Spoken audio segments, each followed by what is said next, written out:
I thought we were celebrating Thanksgiving together, but when I arrived, my family had already left. My mother texted, "We thought you'd be late." My sister said, "We couldn't keep waiting." I walked away without looking back, but what happened next was unthinkable. Thanksgiving had always been one of my favorite holidays. It wasn't just about the food, although that was a big part of it, but it was about the tradition. Every year, my mom would host the family dinner. And despite the chaos that sometimes came with hosting, there was always this warm feeling that filled the house. The smells, the laughter, and the clinking of silverware. It was something that made me feel safe, loved, and connected. But this year, everything felt different. I didn't even realize how much I was looking forward to this Thanksgiving until the morning of. I had been busy with work for the past few weeks, and the idea of finally being with family seemed like the perfect escape from the stress. The thought of sitting around the table, joking with my siblings, and indulging in too much food was enough to lift my spirits. As I got ready that morning, I texted my mom asking what time I should come by. I figured I'd arrive around 4 p.m., giving me some time to get a few things done before heading over. I didn't want to be too early, but I didn't want to miss anything either. Her reply came shortly after. 4 is great. See you then. I thought nothing of it. I was excited, maybe a bit too excited. I rushed through my errands, and by the time I was finished, I checked the clock, 3:45 p.m. perfect timing. I made my way to my parents' house, replaying the previous year's holidays in my head. The memories were comforting, and I couldn't help but smile as I drove. I couldn't shake off this small, nagging feeling. Something was off, but I couldn't quite put my finger on it. Maybe I was just overthinking things, or maybe it was the stress from work still hanging over me. Regardless, I tried to push it aside. This was supposed to be a fun day.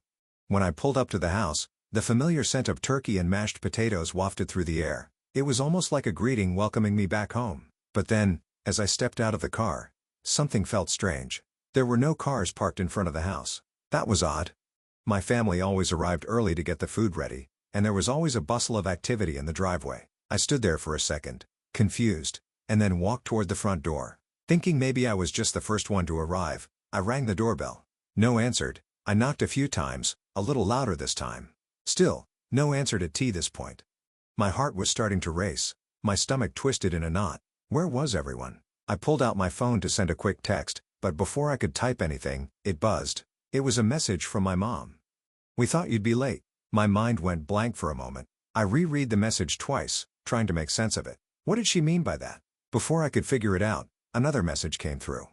This time for my sister. We couldn't keep waiting. My stomach dropped. It didn't make sense. They wouldn't just start without me, would they?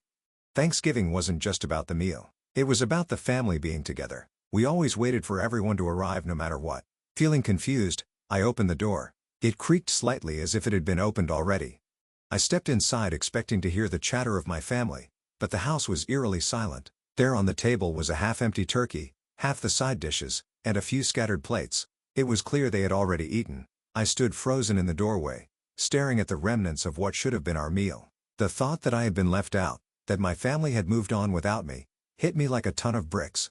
Why didn't they wait for me? Why didn't they even call to see if I was running late or if I was okay? I felt a deep, bitter sting, but I refused to let it show. My heart pounded in my chest as I turned on my heel and left the house without saying a word. I walked back to my car. The weight of it all began to settle in. I didn't know what was worse. The fact that they didn't wait for me or the fact that I had to find out through a text. I got into my car, started the engine, and for a few moments, I just sat there in silence. My hands gripped the steering wheel tightly. I wanted to cry, but the anger wouldn't let me. I sent one last message to my mom. "I guess I'll just find something else to do." I drove away, not knowing where I was going, just needing to get away from the house, from them, from everything. But as I left, I couldn't shake the question that lingered in my mind. Why didn't they wait? I didn't know what to do with myself after that. I just kept driving. There were plenty of places I could have gone, but I didn't feel like being around people. I didn't want to explain what had just happened. I ended up at a park, parking near a quiet bench. It was chilly outside, but I needed the space to think, to breathe. Thanksgiving was supposed to be a time of togetherness, of warmth, and family. But what had just happened felt like a slap in the face. I couldn't shake the feeling of being completely disregarded. It wasn't just the food I'd missed. It was the thought that my family had no issue going on without me. I sat there for a while, staring blankly ahead. A couple of people walked by, but I couldn't focus on anything else. My phone buzzed again. This time, it was a call from my mom I didn't pick up. Part of me wanted to hear her explanation. I wanted to know why they'd started without me. why they hadn't at least waited to check if I was on my way. But another part of me was too angry to listen. My thoughts were too jumbled. I didn't trust myself to talk about it without breaking down or saying something I'd regret. The phone buzzed again. A message from my sister this time. "Mom's really upset. Please come back." I stared at the message for a moment. Upset? After what happened, she was upset. My hands gripped the phone so tightly I thought it might crack. I couldn't help but feel an overwhelming wave of frustration. I had every right to be upset. It felt like my entire family had just moved on without me. Just like that, I thought about how many times we had sat together around that table, laughing and telling stories, making memories. And now, all of that felt emptied.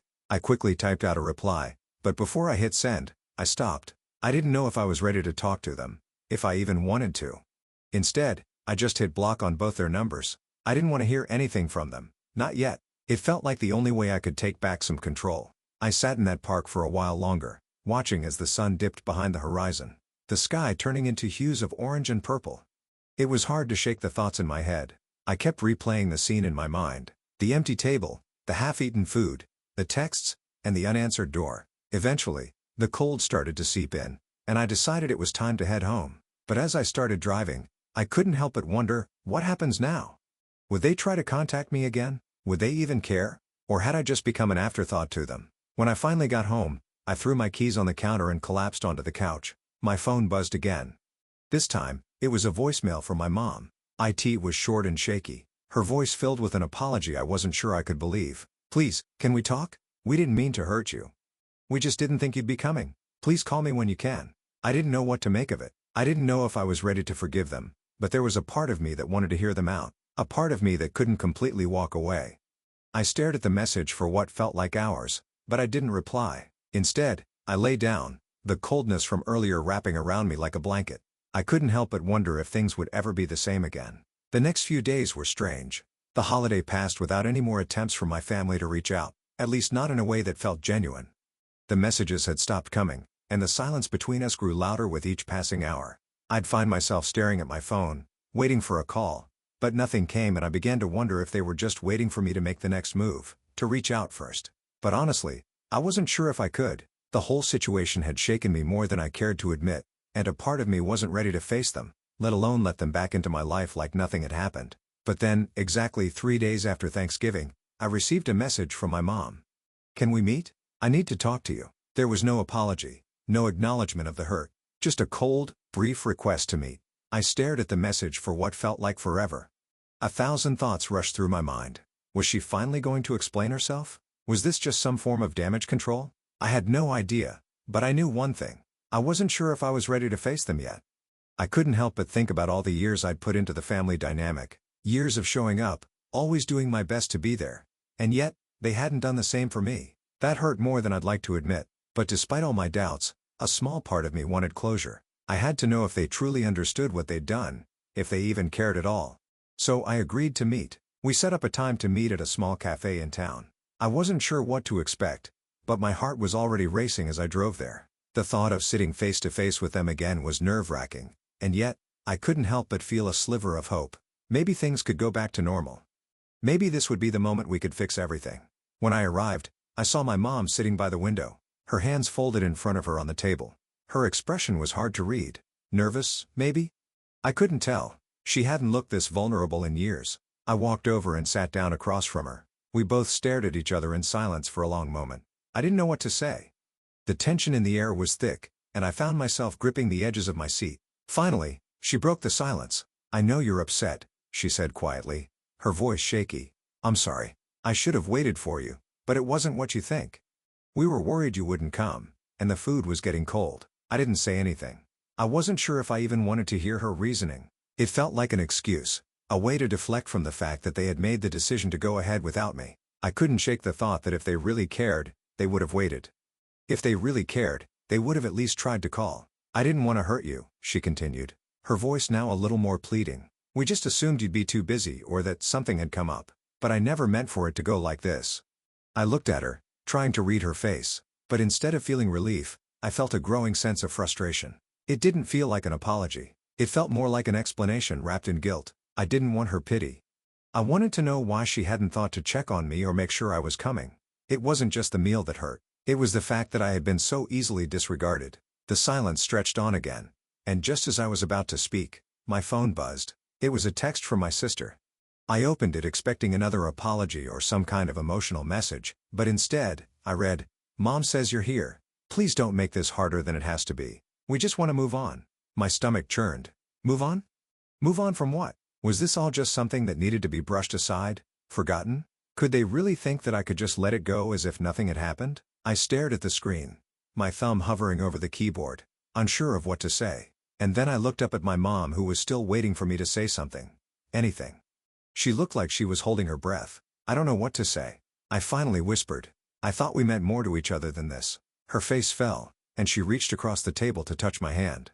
"We do. I swear we do." But we didn't know what to do, but I wasn't sure I believed her. I wasn't sure if I could trust anything she said anymore. The feeling of abandonment, of being so easily forgotten, hung between us like an invisible barrier.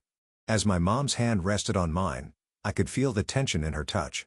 It was as if she was pleading for me to understand, to forgive her, but I couldn't bring myself to do it. Not yet. There were so many things unsaid, so many emotions that had been buried beneath the surface for so long. And now, they were all coming to light, flooding me like a tidal wave I couldn't control. Just as I was about to speak, to finally tell her how hurt I was, the door to the cafe opened and in walked my sister. She looked around, saw me sitting at the table with our mom, and made a beeline for us, her face hard and unreadable. She sat down without saying a word, and for a moment, the three of us just stared at each other in silence. It wasn't the reunion I'd imagined. It wasn't warm or heartfelt. It was cold, and I couldn't help but feel like a stranger in my own family. Finally, my sister broke the silence. "I don't know why this is such a big deal," she said, her voice flat. "We all know you'd be late." It wasn't anything personal. I blinked, taken aback. Was she really trying to downplay everything? Did she think I could just brush it off like she had? I felt a fire ignite in me. The anger I had been holding in for days finally surfacing. "It wasn't about being late," I said, my voice shaking. "It's about how you all just went ahead without me. You didn't even think to wait to check if I was on my way. You just moved on." I was ignored, and that's what hurt the most. My sister's expression faltered just for a second before she crossed her arms and looked away. "We didn't think it was that serious. It's just dinner after all." "Just dinner?" I felt the blood rush to my face. How could she say that? How could any of them think that? To me, it wasn't just dinner. It was a symbol of how little I mattered to them. I stood up abruptly, the chair scraping against the floor. "No, this isn't just dinner, and it's not something I can just forget." My mom looked up at me, her face a mix of confusion and regret. "Please, can we just—" But I cut her off. "No, Mom, you had the chance to make it right, and you didn't. I'm tired of being an afterthought in this family. You all think that because I'm the one who's always late or the one who's busy that I don't deserve to be treated like a priority, like I matter. But that's not true." I could feel the heat in my chest as the words tumbled out. I had never been this open, this raw with them before. And honestly, it felt good to finally let it all out, to speak my truth even if it wasn't easy. For a moment, everything was silent. My sister avoided eye contact, and my mom sat frozen, her face pale. I didn't know what I was expecting. An apology maybe? But nothing came. I could feel my chest tightening. The words I had spoken hung in the air like an accusation, and yet, they just sat there, unable to meet my gaze. It was as if they couldn't even comprehend the weight of what had just happened. Then, without warning, my sister's voice sliced through the tension. "You're really making this about yourself, aren't you?" I stared at her in disbelief. Was she really going to say that? After everything that had happened, after all the hurt I had poured out, what? I stammered, my voice trembling with a mixture of anger and confusion. "You think I'm making this about me? You walked out on me, on our family, and now you're blaming me?" She looked at me, her expression cold, almost calculating. "I just don't get why you're blowing this out of proportion. It's just dinner, you know? We had to go on with our lives. You were probably busy anyway." Her words hit me like a slap. Just dinner? Was that really all it was to her? I thought I had been clear. This wasn't just about dinner. This was about feeling invisible, forgotten. It was about years of being treated as an afterthought and always being expected to be the one who compromised. I could feel the blood rushing to my head, my fists clenched under the table. "Are you seriously saying that to me right now?" I hissed. "That I should just get over it because you couldn't be bothered to wait for your own family?" My mom shifted in her seat, looking like she was about to speak, but the words didn't come. The silence stretched on again, and it felt like the weight of the entire conversation had fallen on me alone. Just as I was about to say something else, something sharp, something that would finally make them understand, the door of the cafe opened again and in walked my uncle. His presence was like an interruption. a disturbance in the already tense atmosphere. He walked over to our table, giving me a quick, awkward nod before turning to my mom and sister. "Everything okay here?" he asked, his tone casual, but with a hint of concern. It wasn't just his question that struck me. It was the timing. How many times had my family relied on others to step in when things got uncomfortable, when the truth was hard to face? How many times had they avoided dealing with the real issues? "I'm fine," I said, my voice a little more bitter than I intended. "Everything's just perfect." I could see my mom's face falter at my words. She opened her mouth as if to say something, but then shut it again, seemingly unsure of how to respond. Instead of waiting for my family to fix this, I stood up, pushing my chair back with a sharp scrape. "I've had enough," I said. "I've been trying to make this work for years, and you keep brushing me aside like it's nothing. But I'm done." For a moment, it seemed like no one knew how to react. My uncle looked for me to my mom, clearly unsure what was going on, and my sister's eyes narrowed. She was about to say something, but I didn't give her the chance. "You don't get to decide what's important to me anymore," I continued, my voice steady but filled with emotion. "I'm not going to be the one who keeps trying when you all clearly don't care enough to meet me halfway. So I'm done. I'll let you figure this out without me." And with that, I turned and walked out. The cool air hit me as I stepped outside, but it was nothing compared to the chill that had settled deep inside me. I couldn't bring myself to look back. Part of me felt relieved, like I had finally freed myself from the emotional weight I'd been carrying for years. But another part of me felt empty, hollow. Was this really the end? Would my family just continue like nothing had happened? Or would they finally come to realize how much they had hurt me? The days that followed were excruciating. Every time I checked my phone, I hoped for something, a message, a call, anything, but nothing came. They had already moved on just like they always did. I was the one left in the dust, wondering if this time it would finally be different. And then, after a week of nothing, I received a message from my sister. It was simple. "Sure. I don't think you understand what you've done." The words stung, but I didn't respond. I just stared at my phone, the anger bubbling up once again. How could she think I didn't understand? She was the one who didn't get it. She was the one who had chosen her convenience over family, but something inside me knew. The next message, the next conversation would be the breaking point. I stared at the screen, my finger hovering over the keyboard, debating whether or not I should reply. What was the point? What could I say that would make her understand? The more I thought about it, the more I realized something. I didn't know them any more explanations. The silence between us had become unbearable, but I knew deep down that it wasn't just my family ignoring me. It was me ignoring the fact that I had been trying so hard to fit into a picture that was never meant for me. They had their own lives, their own way of doing things, and somewhere along the way, I had stopped being a part of it. I tossed my phone on the couch and paced around my apartment, trying to shake the feeling that had been haunting me since that Thanksgiving. But no matter how much I tried to move on, the emotional scars from that day wouldn't fade. I couldn't forget how my family had acted like I didn't matter, how they had so easily dismissed me and expected me to just accept it. The days stretched on in a painful silence. I kept my distance, focusing on my work, keeping to myself. I went to a few friends' gatherings, laughed, tried to enjoy myself, but nothing filled the emptiness. Every time I thought about my family, my heart ached in a way I didn't know how to describe. Then, one day, out of nowhere, I received a phone call from my mom. I almost didn't pick up, still holding on to the bitterness that had been festering. But I couldn't ignore the nagging feeling that maybe, just maybe, this time it would be different. "Hello?" I said, my voice cautious. "Hey." My mom's voice was soft, almost fragile. "Can we talk?" I didn't know what to expect. Part of me wanted to say no, to hang up and protect myself from more pain. But another part of me, the part that missed them, the part that still cared, wanted to hear her out. "Yeah, we can talk," I said, sitting down on the couch. My hands were trembling slightly, and I could hear her taking a deep breath on the other end. "I don't know how to start," she said quietly. "But I've been thinking a lot about everything, about what happened on Thanksgiving, and I know I messed up. I know we messed up. We've been wrong about so many things. We pushed you away, and I'm so sorry." Her words hit me harder than I expected. I wasn't sure how to respond. After so much time, after everything I had gone through, I didn't know if I could just forgive her like that. "Mom?" I struggled to find the words, but she cut me off, her voice full of emotion. "I'm not asking you to forgive us right now," she said. I wanted you to know that we realize what we've done, and we want to make it right. We're willing to do whatever it takes, but only if you want to." There it was, the apology I had been waiting for, the recognition of how badly they had hurt me, but it still felt like something was missing. It wasn't just about an apology. It was about showing me that they could change, that they could truly care. "I'm not sure if I can just forgive and forget," I replied, my voice steady. But maybe we can figure it out. I don't want to be part of a family where I'm treated like an afterthought. Of course, she said, and I could hear the sincerity in her voice. We'll do whatever it takes to prove it to you, one step at a time.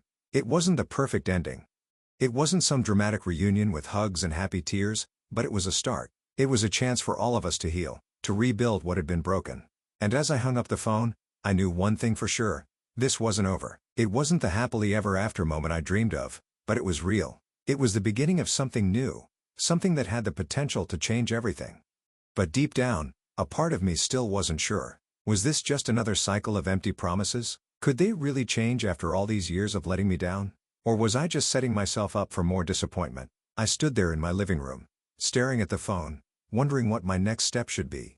Should I give them another chance, open myself up to the possibility of forgiveness? Or was it time to walk away completely, to break free from the family that had hurt me so much? This wasn't an easy decision. My emotions were still raw, and I wasn't sure if I could trust them again so soon. But I also knew that I was the one who had to make this choice to SO. I'm turning to you now. What would you do in my situation? Would you give them a second chance and try to rebuild what's been broken? Or would you walk away, put up those walls once and for all and move on with your life without looking back? Drop your thoughts in the comments. I'd love to hear what you think. Should OP give them a chance to make it right or move on for good? The choice isn't easy, but maybe, just maybe, your advice will help.